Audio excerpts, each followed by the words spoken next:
Okay, great. Well, this is exciting. I've finally managed to get a hold of Christina Heller, who is an acclaimed filmmaker, a journalist, as well as an extra entrepreneur. And I may be missing a few titles here. I think what's worthy of attention in this moment is that I thank Christina for allowing folks at SpiceTech to jump into the Metastage dev kit and do a little experiment project that we call Enter the Flagon.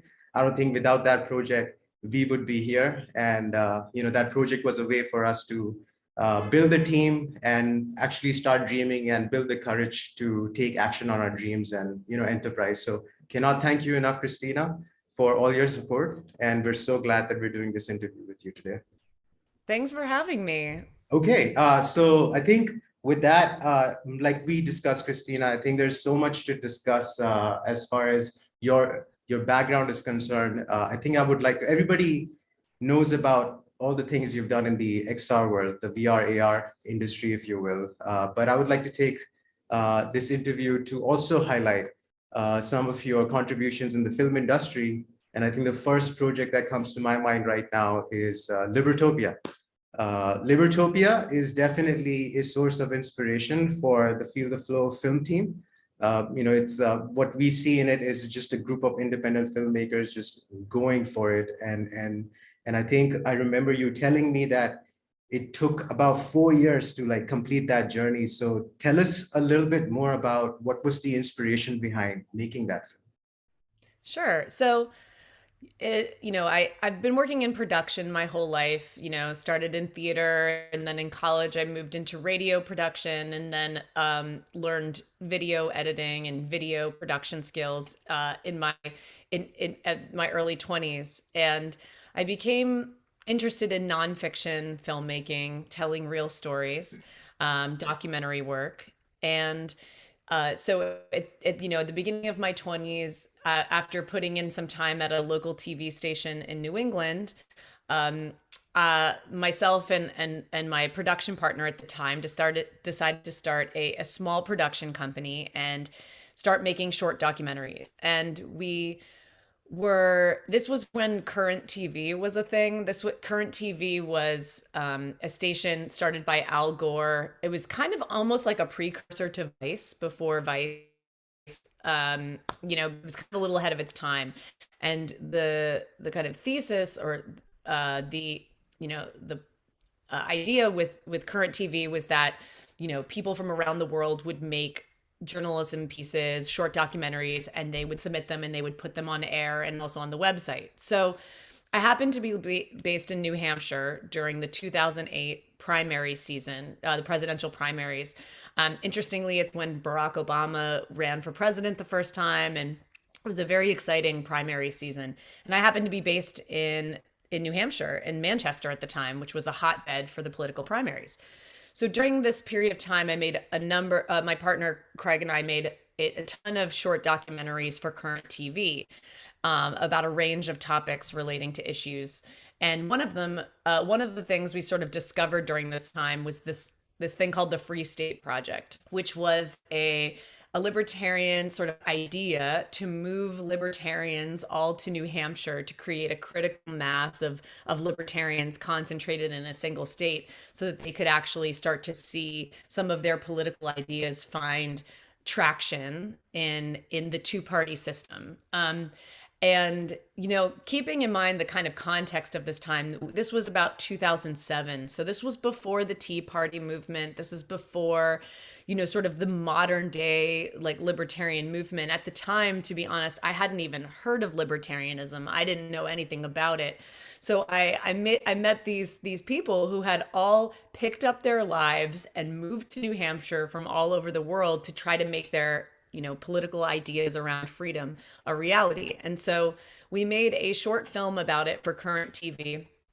And after that short film, I felt the subjects of it had felt that I had taken like a fair approach and kind of an objective lens. They didn't feel like I made them look crazy. And that really was never my MO. I try to approach everybody with a very, empathic sort of view and just genuinely understand their perspective and where they're coming from. So anyway, long story short, I kind of gained the trust of the subjects of that short film and decided I thought this was interesting enough to warrant a feature documentary. And you know, like a lot of things in my life, I just sort of dive in head first. And I decided that I wanted to try to make a feature documentary about these political activists that were all moving to New Hampshire to create, freedom as they see it in their lifetime. And so just yeah, so that's how Libertopia got started. It was just myself and Craig Goodale, who was my production partner at the time, and we decided to pick three people to profile throughout the kind of or arc of the film, Mhm. and we follow them in their individual journeys to New Hampshire. Yeah, I think personally, I mean, besides the creative goal of, I guess, just highlighting the Free State Project for any libertarian out there, I think this is a must watch. And besides that creative goal of just, highlighting Free State Project, I think what I found very inspiring as an independent filmmaker now was the fact that you guys chose to, find these three people, build support with them, and then they allowed you guys to follow their journeys in the film. And then I'm sure there must have been moments, because the film took very long to make, right? I think you mentioned 4 years, so it's probably, I'm assuming it was two Yeah. years of making the film, 1 year of promoting it and things of. So I mean, I really want to like learn and understand a bit more about how did you and your team stay inspired during those long Yeah. years. Yeah. Well, when you're profiling a real person's story, it doesn't have, you can't just bust it out in a few weeks because you're actually following the story of their lives. So, in the case of these three stories we're profiling, I think it was maybe it's so been so long now, but I think it was about a year and a half of actually following them in their various stories, and then moving to Los Angeles and probably another year of editing all of that content into a narrative structure. And then another year probably, well then, and then I think we might have taken like a short break, and then we, looked at distribution options and eventually found a digital distributor to release the film on, the various digital distribution platforms that were around in 2010. But yeah, so I mean, I started the film in, I think we started the film, like the idea of the film maybe towards the end of 2006 or early 2007, and then it came out in 2010. So the whole thing was and then when it came out there was some promotion around it. So I mean, in the end it was a 4-year endeavor, Mhm. which the next film I also helped create as an executive producer for a director named Ian Midgley, which Mhm. was another like 3 to 4 year endeavor. And when I first started on independent documentary filmmaking, people said like average time it takes to make an independent documentary film is 4 years. And I didn't want to hear that. I was like, oh no, that can't be. Yeah. And the truth is, it actually was. I mean, maybe Mhm. you can do it in less, but because rarely are you able to devote your total full time life to being able to make it. You usually have to take some jobs on the side to support yourself while you're Yeah. making it. It does end up becoming a long time, to make these films. Um, in the case of the people we profiled, it's interesting. Again, it's such a different political climate now than it was when we started making this film. Yeah. Keep in mind when we were making this film, George Bush was president. So these political activists were actually like protesting and fighting the government inside of a Republican administration. And they were protesting the Iraq War and the war on drugs and all of these sort of issues that now it's interesting in like the kind of term libertarianism, like a lot of the sort of tenets of libertarianism have been hijacked by a very like conservative group of humans. It not exclusively, but a lot of what we see at least portrayed in the media is like a hyper conservative sort of brand of libertarianism. But the people that we chose to profile in Libertopia were all people that I really like would happily get a beer with, that I felt like were really like smart, ethical, politically politically savvy intellectuals, who I thought kind of represented libertarianism in the truest sense of the term, which is like socially liberal and fiscally conservative. And for me, that socially liberal angle was also key. Like you have to be embracing of all the tenets of freedom if you're going to like authentically represent that ethos. And so we chose these three people, and they're all like really sweet, really smart, you know, passionate, political activists who, even now, like looking at like some of the current political climate, when I see certain things that, coming from that group, that I don't necessarily agree with, I definitely always can go back and look at, Will, Andrew, and Matt, who we Yeah. profiled in Libertopia, and I feel good about profiling these individuals because I think they're all really good people. Yeah, I think so. Personally, for me, when I was watching that film, I kept up coming up with this question of, how, as a creative director of the film, you went about building consensus on what is truth. What are the individual truths and how to portray that in the film. And I've been trying to read up on the concept of reality and what is true, that incredible verisimilitude and things of those nature. So I bet it must have been a lot of like expressing your own truth, which is where you have to be vulnerable as the creative director, and then, you know, uh, hoping that you have your arguments, well thought out, and then, all these subjects in the film, they kind of also understand, and then there's like a bit of a, back and forth between, okay, all right, this is the collective truth that which should be presented in the film, and this is how we should go about talking about. Honestly, I did not take that approach. I was not at Okay. all like I took it really I was coming as a student with an open mind to Mhm. learn from these particular humans about, you know, their philosophies, their perspectives. Really the thing I came in with was a promise to them that I wasn't going to make them look crazy and I wasn't going to make them look bad. I think when you kind of open yourself up to a documentary filmmaker, even in this case, you give them the power because they can edit it any way that they choose on the other side.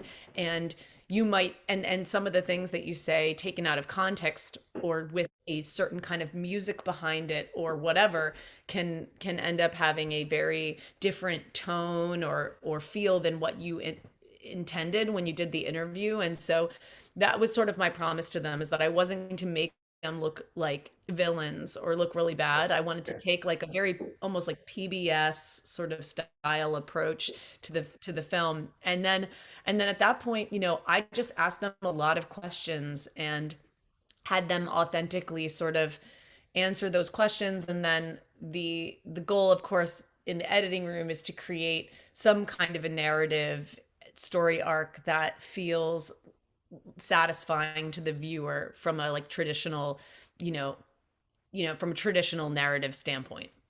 Okay. All right. Switching gears to a different kind of question now. So, Feel the Flow is a film essentially about overcoming the artist struggle when you're on a vision quest. In your case, in the context of this interview, it could be defined as Libertopia and the journey of making Libertopia, and basically using that vision quest to also discover yourself and just keep on flowing. And I'm sure there must have been moments where you must have felt like, okay, I don't know what to do here next. I don't know where the money is gonna come from. I don't know if my team is inspired or not. How do you deal with such moments as an entrepreneur, as an artist? Well, that's a great question. I'm not, it's like I'm trying to go back into my shoes back in, of over 10 years ago and remember how we powered through those tough times. I think you need to make sure that everybody who's working on the project feels like they have skin in the game, and that it's equal going to benefit them as much as it's going to benefit you. Mhm. Um and then remember that if you're the leader of the creative team, that you set an example for the people who are working on the project with you. So a lot of times it's about, getting out of your own way and um, finding the motivation to continue to push forward and take, everything one step at a time until it's done. And I think as long as, you can, your team can see that you are trying every day, and that action is happening and movement is happening, even if it's incremental. um I think that assuming that they're in it for the right reasons, Mhm. everybody will want to see it through to the finish line. It's almost like the thing, like the idea of sunk cost almost works to your Yeah. advantage in this scenario, because once you've gotten this far, to turn back feels like it would be betraying all of the work that you've already done. And so there's really no way out but through. And you just have to understand that. I think there's some really great quote. I'm going to probably butcher it, but it's something like, you know, a glorious achievement is just a series of unremarkable, unglorious tasks, like put in a row or something like that, or just like, so you just need to break things down into what's the next step, what's the next step, and into manageable little chunks. And then once you've kind of completed all of those steps, eventually you get to the outcome, which is a finished project. And they say it's the journey, not the destination. Okay, great. Well, thank you for sharing that. We have a little bit of time left in the interview, so I'm going to quickly mention Reversing the Mississippi because I feel like your filmmaking journey is incomplete without making a mention of this For film. sure. So yeah, so I unfortunately haven't had the chance to watch this film yet. I did try a few months back, but for some reason in India I couldn't like buy it on Mm. Amazon. But I'll quickly read out the synopsis here because I can really relate to the synopsis in the moment. And the synopsis of Reversing the Mississippi is a visionary inventor has created a technology that could change the world, but he's struggling to inspire his crew when he meets a charismatic and rebellious teacher from New Orleans who challenges him to become a true leader. A young filmmaker who's ready to give up on society asks the question, can bringing these two together revitalize a hurricane-wrecked neighborhood in New Orleans? I relate to this so hard right now that I need to go watch it. But maybe you can share a little bit about the inspiration behind this film, and then I would like to also talk about your XR journey.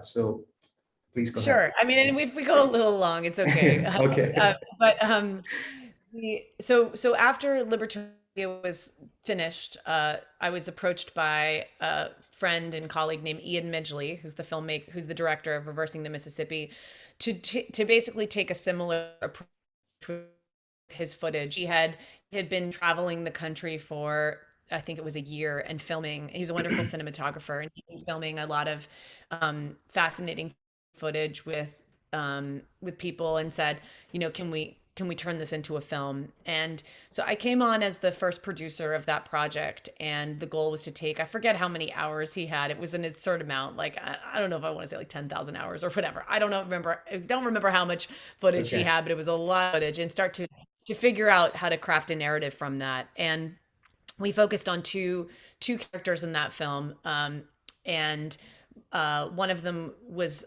the leader of a thing called Open Source Ecology in Missouri, and the other was leading a group in the hurricane wrecked Ninth Ward of New Orleans. And again, sort of by bringing them together, we created this opportunity for new inspiration and healing between these two characters. It has a very similar vibe to Libertopia in that it is again about dreamers who are attempting something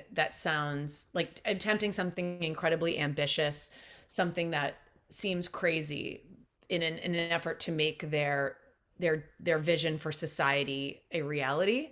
Which again, as a filmmaker, I think it sort of becomes a parallel to your journey as you're trying to make a film, which is always a really big and difficult challenge. So I think that, and then Reversing the Mississippi also has interesting themes about sustainability and about income inequality, and just some of the bigger challenges that are facing our society today. And Is it's a beautiful film. So again, that one's on Amazon. Mhm. Uh, Libertopia is free on YouTube. Anybody can watch it. And then Reversing the Mississippi's on Amazon, which I think at least if you're in the United States, you should be able to access. Okay, great. I mean, again, I think a lot of this is making sense now to me, about, your inspirations and, manifesting one project after the other, and the correlation between them. Do you believe in the idea of the muse and maybe seek inspiration from your dreams before you decide to take actions on some of the things that you pursue? Well, it's funny. I've never thought of it from the in the context of a muse, but I do know when I'm excited to do something. I have a good sense internally for when the time is right and I'm ready to take on something new and big and ambitious. And um, it's just that feeling of like my heart expanding like tremendously when I'm thinking of it. That for me is sort of the internal indicator that this is where like my life is trying to take me. And in both of those cases, I felt the pull to make these films. And I don't think I could have known why I was intending to make the films. It's not like, to be fair, neither film is like, won an Academy Award or anything like that. They both had their life and they found their audiences. Really, I think, when looking back, it was such a great life experience and learning experience to have gone through the process of making these films and also finding the determination necessary to complete them over the series of many years that set the stage for entrepreneurship on a bigger level for me than when starting VR Playhouse and now Metastage. All of that hard work, perseverance, scrappiness, and production experience was the perfect foundation then to start an XR production company in a nascent ecosystem where again the challenges are large and you need to have a lot of endurance, strength, optimism, idealism to like continue to pursue, to even decide to do it in the beginning and then continue pursuing it. One thing that definitely stands out, in just me interacting with you and learning about you is your idealism and living out values, which I greatly admire. So a quick, I guess, call out for that before we jump into your XR journey, which started way back in, I think, when the first Oculus Dev Kit came out, right? So even that has been a very long journey. So Libertopia, 4 years, Reversing the Mississippi, another few years, and then the XR journey started. Yeah. So how did it all start for you? What was, I guess, that feeling of your heart expanding and making that decision to Yeah. incorporate your first company in the VR AR industry? Well, keep in mind at this point for the films, in my life, I had probably started maybe like three or four different companies at this point on paper, had gone through the process of starting LLCs, opening bank accounts, all the things that you do when you're creating production companies. So I was feeling pretty, at least confident in the process of starting a business at this point. And then after Reversing the Mississippi, I started being curious. Okay, well, where does it seemed like there was all this growth in the tech sector, and so I said, well, where did like media and tech intersect? That was just something that I was that was in my mind at this point. What's next, and how can I really like make an impact in this world? And then went to the Sundance Film Festival for my 30th birthday, and went to Sundance New Frontiers and had the opportunity to try the very first DK1 Oculus Rift. And again, it was just sort of where my head was at the time. I put the headset on and it was just this light bulb moment. Oh my gosh, this is so interesting. Like I could immediately see the potential for where this field was headed. And I thought, well, okay, well, who's making content for this medium? And went back home afterwards and started doing research and realized there were very few companies at the time who were invested in making content for the VR headsets. And it was just, again, like I felt this pull. I thought, here very few people are experts in this world. If I got started today and became, really dedicated to learning how to make VR content, then, I will be ahead of the game. We'll be starting off at the same level as, you know, Steven Spielberg or anybody else who wants to try to get into this. Now, that being said, now I know there were pioneers going, back decades who had been studying this as well. But that being said, for like with modern tools, for the modern headsets, it still was like a brand new, crop of people that were learning at that time.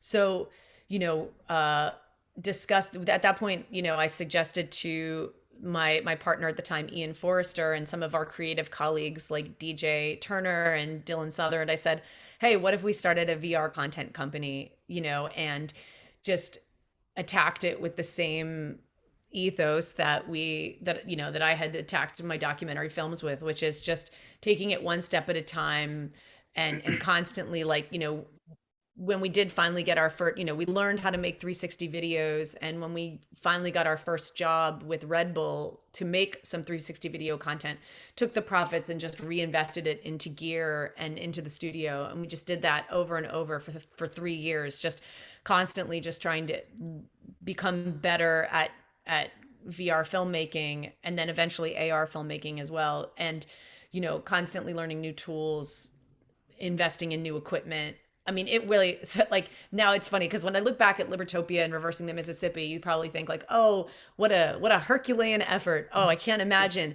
But when I look back at my career, the thing that will always be the hardest thing I ever did was VR Playhouse. VR Playhouse was the doctorate of my learning, in my early career. And it was just the perfect blend of confidence and experience with like ignorance and naivete that came together to inspire me to start that company. And I learned, I think we all did, so much over those 3 years about media, Hollywood, technology, immersive technology, and made mistakes, had triumphs, all of it. And now here, and it created the opportunity then for Metastage, which which came into my orbit unexpectedly at the beginning of 2018. So anyway, it's been a wild ride, and Metastage is also a wild ride, but in comparison to all of the things that came before it, this one, doesn't feel quite as scary, crazy, hard. And maybe that's the kind of lesson, is that if you just do crazy hard things long enough, eventually, you learn, so they're not as hard as they were in the beginning. Okay, great. So just a quick time check. I have a few more questions, so I promise I will wrap this up in another 10 minutes or so. I won't take too much time. But I have to ask you, Yeah. given 2014, 2013, whenever VR Playhouse started, VR was relatively new. So it started, the industry had a lot of buzz, because I remember working at Servios, and we felt like we were living out Silicon Valley episodes, where the next Yes. episode the person would talk about the VR technology, and the next day we'd go to work and be like, did you see that episode last night? Right. And so, but then there was a bit of a slump where everybody thought VR is dead. And I remember being at Fox, and I'm like this lone soldier trying to like push on a deck about a VR product, which I greatly appreciate you helping me out with that too. And I almost felt like, I felt very lost. I felt like my reality was just not anyone's reality. And I feel like at some point you must have felt similarly. And in those moments, like, how did you find the resolve to be able to, like, again, be idealistic, live out your values, and express your truth to the world without fear?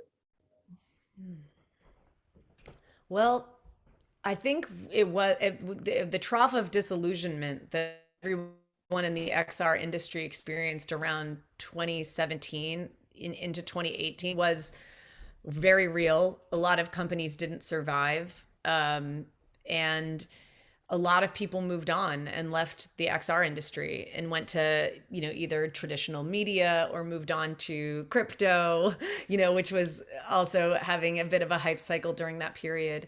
And I'd be lying if I said I, didn't at points during that period evaluate whether, this was the right industry to stay in. And when, but I think that there was always, if you looked at it from the perspective of tools and platforms and headsets, there was no question that things were getting there. It just didn't happen as fast as everyone thought it should. And I don't know why everyone thought it should just take a couple of years to like figure out all of the really hard technology challenges that present itself when you're trying to create, an immersive virtual reality experience on a comfortable headset that can stream, large amounts of data efficiently. Like there's so many things coming together that need to come together in order to make XR a consumer product that, I think the idea that, oh, by 2018 we're going to have, be able to just slide on glasses and be in an, transported to another environment in a compelling piece of content that has enough stickiness that people are going to want to come back and do it all over again and spend money in it. Like, no way. There's so many. So like there, I think there was a little bit of unrealistic expectations on how fast we'd be able to manifest that vision. That being said, if you looked at it, when we started in 2014, we were stitching together content from GoPros, Yeah. using, tools that were meant for a different medium that barely worked, and so going from that to self-stitching software, cameras that could automatically stitch 360 videos, seeing the game engine, Unity and Unreal coming out with these easy ways to make real-time worlds, seeing the Oculus Quest come out, and for the first time we'd had a tetherless headset that you could throw on and throw off but still allowed for 6 degrees of freedom and Yeah. real world exploration. Like if you were paying attention, you're like, okay, it's happening, and it's still happening. I mean, we're looking at things like the new Vive that have a really nice form factor that you can just, the Vive Flow, we're starting to look like sunglasses. So again, if you just were paying attention to that and not listening to the, articles about the future of this medium and the doomsday sort of prophecies, then Yeah. then you could see that it was happening. So regarding the doomsday prophecies, I want to talk about XR Social Club. Well, XR Social Club is a beautiful place in my eyes. It's like, I think there's one way that I managed to stay in touch with you after moving to India. And I think it's just a beautiful place where people make very meaningful relationships with each other, and it's overall great for just our universe. But what would you say to people who are apprehensive about XR tech that will end up living in mostly in this virtual digital world controlled by like AI of sorts and lose touch with humanity? Well, I think that's a totally natural fear to have. And I think that I think one of our great challenges as people in the next, coming decades is to make our technology tools work for us in our life and not be controlled by our technology and tools. We need to have enough self-awareness to know, okay, I've been in VR too long and it's time to take it off and go for a run. I think that the capabilities of immersive technology are extraordinary and inspiring and exciting and can bring a lot of joy, connection, value to our lives. But you need to decide, just like you do with your phones or with social media, at what point is it not benefiting your life? And we also need to understand the way our brains work and how dopamine works and chemicals. We need to have a greater understanding exactly of like how our body works and how technology affects us so that we can use it thoughtfully and to improve our lives, which I do think XR technology has tremendous capability to do, as we've done and seen in XR Social Club, in these ways that allow like miracles of time travel and teleportation to happen. But again, we can't allow ourselves to get too addicted to the things that it offers our lives as well, if that makes sense. Okay, great. So very quickly, uh, what do you think is Metastage's vision for the future? Well, Metastage, we specialize in bringing real human performances into the immersive ecosystem. So, you know, musicians, athletes, public figures, we're capturing them holographically and creating totally authentic representations of those people and bringing them into the ecosystem, into the XR ecosystem. So in many ways, Metastage represents the real and bringing the beauty and amazing, power of our physical and real reality, and giving people from anywhere access to that as if it's happening right in front of them. So I feel really like good about what we're bringing into the metaverse, if you will. It's again, it's very in line with the past of documentary and nonfiction fiction filmmaking. It's bringing, like I said, the real into the metaverse and creating a way for people to appreciate it on a whole new level. People and musicians and public figures and yeah, real Okay, performance. all right. Excuse me.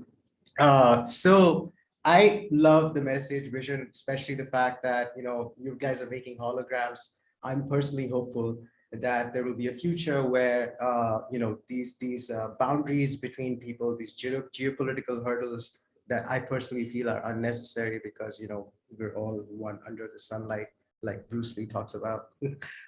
So I mean, I'm really hoping that if we enter that world as soon as we can of 3D projectors here in India, in my hometown in Jodhpur, you know there's a party going on and there's Metastage holograms popping up, and there's like a celebration of immersion in a Yeah. celebration as well as an immersion into each other's life. To me, that's beautiful. That I think will reduce boundaries between people, may Yes. possibly lead to such great empathy and trust that visas and stupid things like, yeah, I personally feel like they're all stupid things because I believe in a world without borders. And I think XR tech is answer to some of these concerns where we can be one world, and it also should help in spreading wealth around the world, and giving opportunity to people through remote work that deserve it, Yeah. leading things like non-geo based pay, and yeah. Yeah, so Yeah. I'm really hoping that some of these ideas resonate with a few people. But anyways, I'm going to put you on the spot now, Mhm. and I'm going to ask you this question. If you had no fear whatsoever, what dream would you turn into reality? I know I don't that's such a big question. No fear and no bound. I mean, it's you know, I wish I had a better answer. I don't know if I've given that thought as much as I should. I do know that helping disadvantaged kids feels really good. I've had a chance to do a little of that in my life, and I would love to find ways to, give opportunities to young, talented, excited, and idealistic kids um, that deserve it. And I do know that in life, when you give back, it feels a lot better than any potential award or achievement that you could ever create. So I don't know actually if I have some like moonshot vision that I'm trying to make a reality, but I have been contemplating how I can integrate more service into my day-to-day and month-to-month life.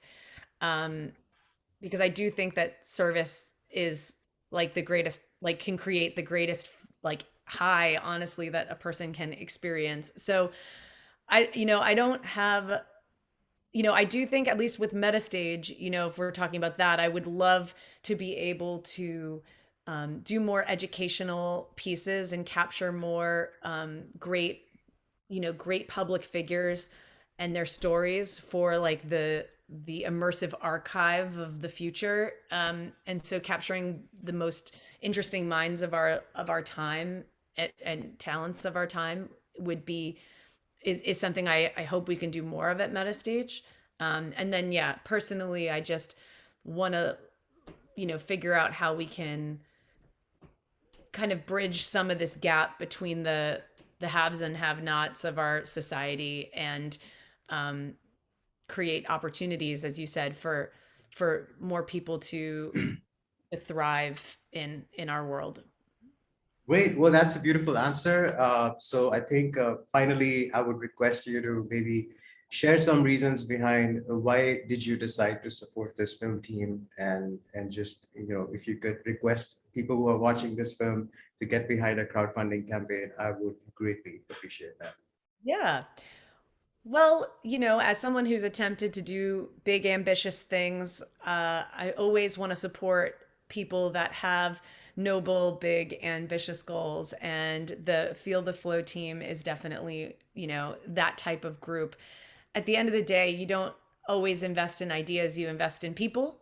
And so I really believe in Ashish and his team and want to see what their creative power can bring to light. And so, I donated to the campaign. I encourage anyone who is a dreamer and wants to support an earnest creative effort to do so as well. And I also did 3 crowdfunding campaigns for reversing the Mississippi. I know how challenging they are, but every little bit counts. So anyway, yeah, do it.